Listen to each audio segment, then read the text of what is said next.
With Father's Day, for many, it can be a time to reflect. I lost my stepfather in my 20s. His inspiration was the Kennedy era and Sargent Shriver. I found we can learn so much about the lives of our loved ones through the eyes of others. He said, listen, you've got to come down here to Washington to run the Peace Corps. And I said, well, Mr. President, you know, I don't know anything about any Peace Corps. And he said, well, that's all right, neither does anybody else.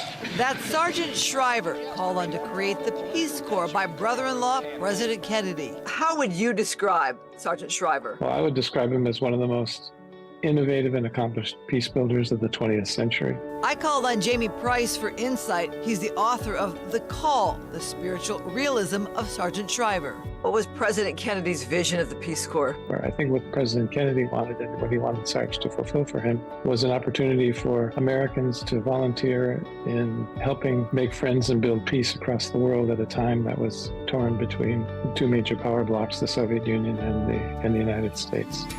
We're looking for people who have empathy, who are able to live in a foreign culture. Among the 14,000 Americans who'd volunteer for the Peace Corps in the early to mid-60s, my late stepfather, Jack Devine. This year, I felt a hunger to know more about this incredible life journey in Africa. He'd write about it to his parents in Winnemucca, Nevada. He'd write, I've not met any of the anti-American hostility that I was expecting. He was teaching in Tanzania Africa. He'd write, we hope to get 8 of the 40 pupils into secondary school, which is pretty good.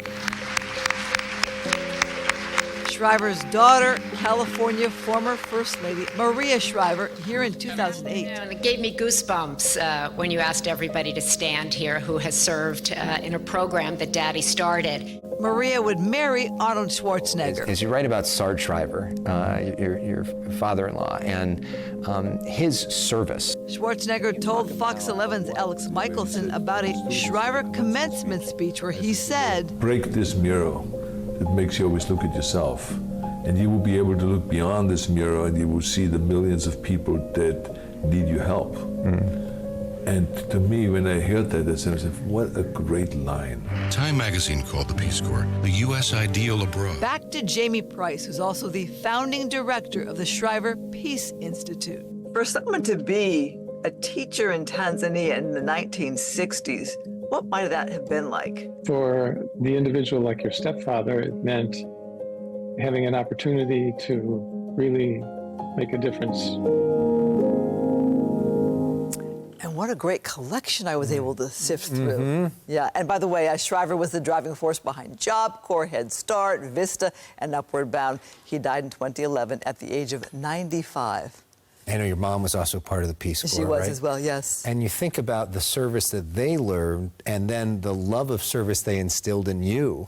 And what an incredible legacy that they leave behind in you, who continues to serve almost every weekend here in Southern California. I think the message is to take away so many good things from our fathers as we think about the weekend. You meet with yours as well. Enjoy your and weekend. there's nothing more fulfilling than serving others, right?